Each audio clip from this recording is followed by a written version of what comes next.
So the season ended pretty dramatically for Mateo. Yeah, what happened? What happened season 4?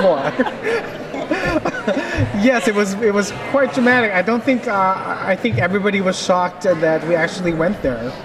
It was kind of a, I don't know, like I knew that that's what was going to happen. I was told beforehand that we were going to end that way, but reading the script was still very sort of like shocking. I remember sort of like getting to the end of it and closing the script and looking over and seeing America and Lauren just sort of like sobbing and certainly filming the episode as well was very trying and difficult. And I don't know, there's something about seeing a bunch of grown men dressed as ICE agents descending upon you that was just like, this is scary.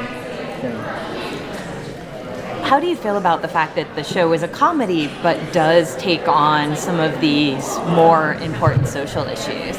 I think it's incredible. I mean, like, like comedy comes from truth. That's why, people can relate to it because it comes from a real place.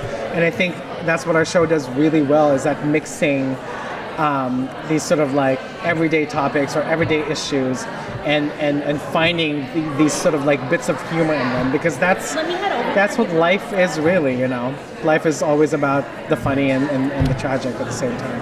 So. As a gay actor, it seems that things are getting better.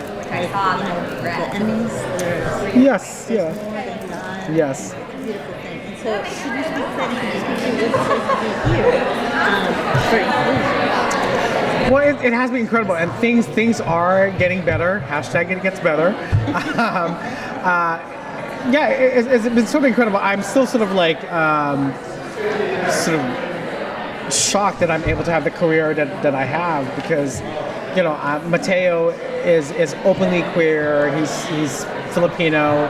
He's an undocumented immigrant, and all three of those of his identities are fully celebrated, and they're talked about and are not shied away from in the show.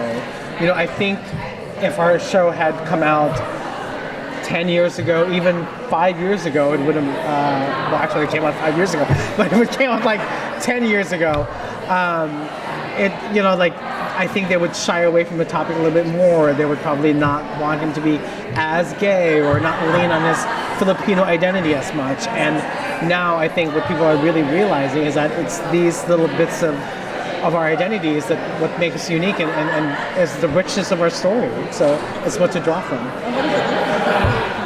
At Comic-Con, it's insane. It's my first time in Comic-Con. It's a lot, but I love it. It's I don't know, like it's a lot to deal with. It's a lot of crazy energy in the air, but I can't wait. We've kind of just been indoors in rooms all day, but I can't wait to get on the floor and sort of like mingle and see the people. If you were to dress up, what would you be? Ooh, I've answered this question already. A Psylocke or a Psylocke. I would do Storm, either like Mohawk Storm or the headdress Storm with the cape, or I would do Jubilee.